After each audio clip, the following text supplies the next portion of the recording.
All Hit Radio.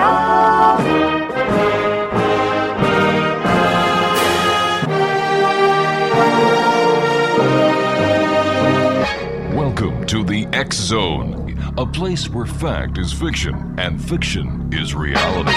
Now, here's your host, Rob McConnell.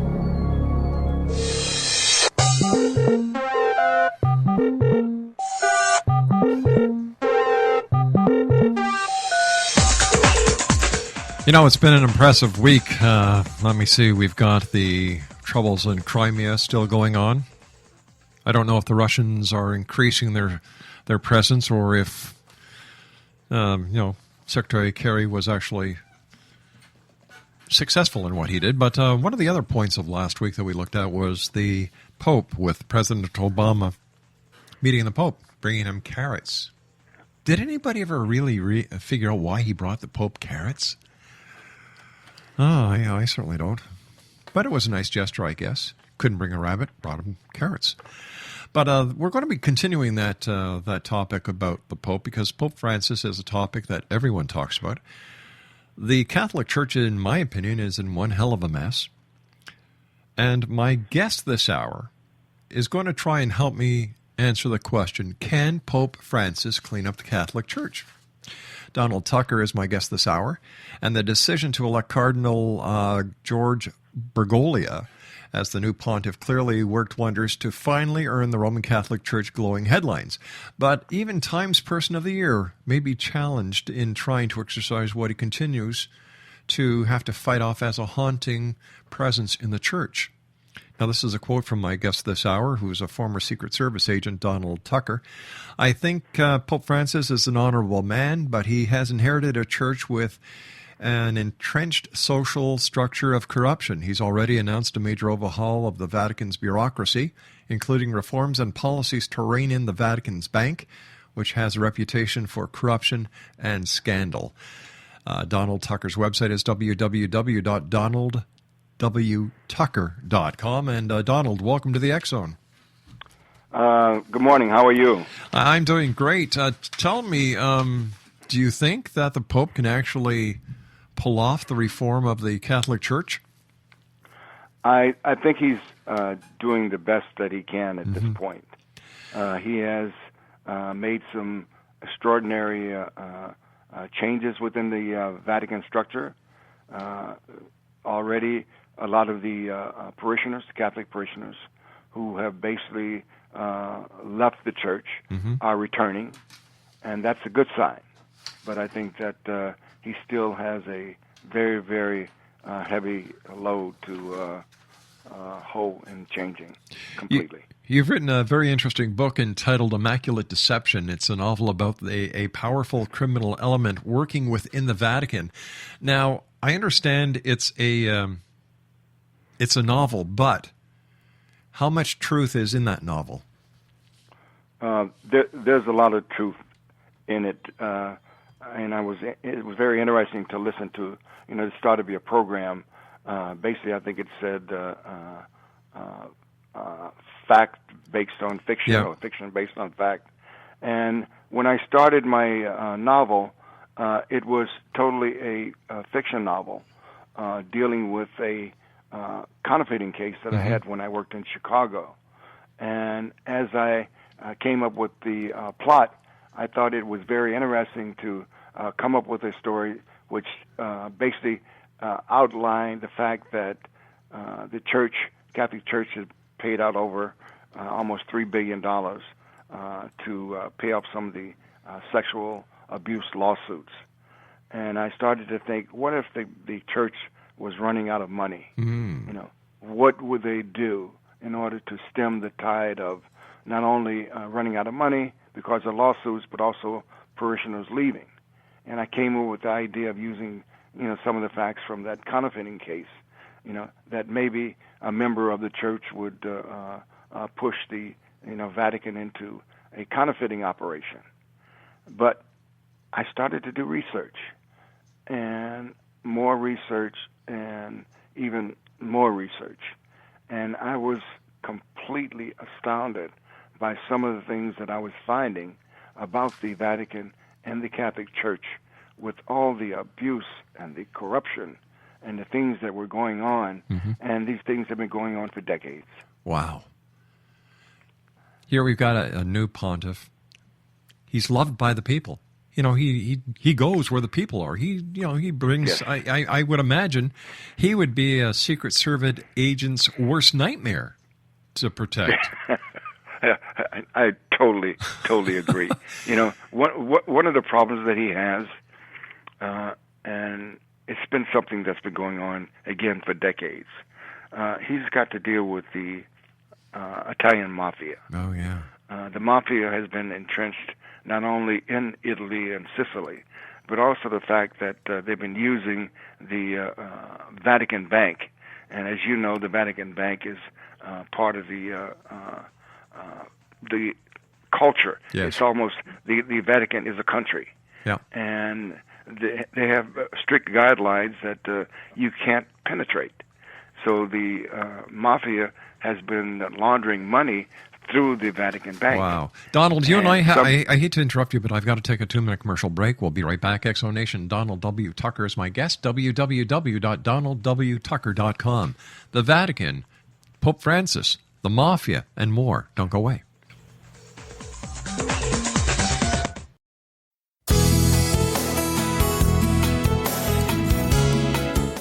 With each new extreme weather event or terrorist act, it becomes increasingly obvious that we live in uncertain and challenging times. We all buy car insurance. Why not collapse and catastrophe insurance? Matthew Stein, an MIT-trained engineer and green builder, has written 2 outstanding books to help people prepare, plan for, and deal with everything from minor situations lasting a few days to full-on collapse. Matt's first book, When Technology Fails, is a manual for self-reliance, sustainable living, and surviving the long emergency. This massive book covers the gamut from first aid and emergency preparedness to alternative healing, renewable energy, primitive living skills, and 18th century technologies that could be critical to your comfort and survival in a long-lasting crisis. Matt's second book, When Disaster Strikes, is a comprehensive emergency preparedness handbook and survival guide. When Disaster Strikes is an essential item for every family's go bag. Both books are available at all usual sources. There's a wealth of totally free information posted at whentechfails.com, and author-signed copies may be purchased at mattstein.com. That's www.whentechfails.com and www.mattstein.com.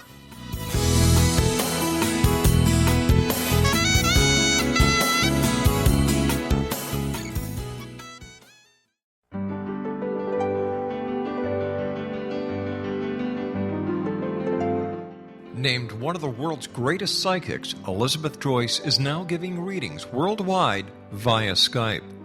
Elizabeth Joyce is recognized for her clairvoyant ability to help find missing persons, her analysis of dreams, past life regression work, mediumship, and her accurate predictions. Elizabeth has been a frequent guest on the X-Zone radio show with yours truly, Rob McConnell, now for several years. For an appointment with Elizabeth Joyce, call 201-934-8986 or Skype at elizabeth.joyce. And for more information, you can always visit Elizabeth Joyce online at www.new-visions.com.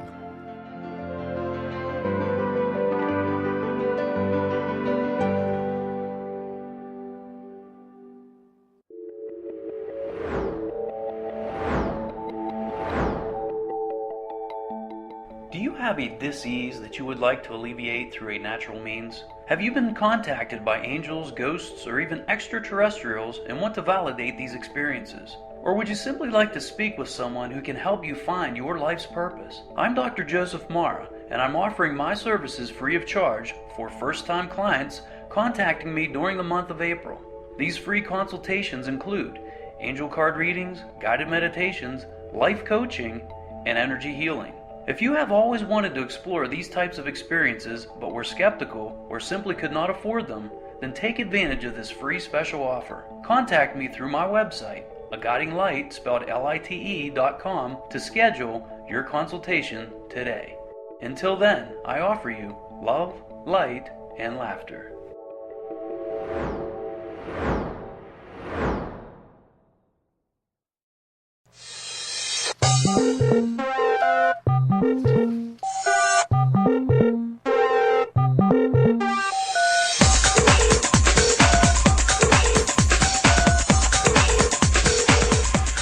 Welcome back, everyone. Donald W. Tucker is my guest this hour. He got an early education on the streets of Chicago's South Side, and from parents who worked hard and strived to raise 6 good boys.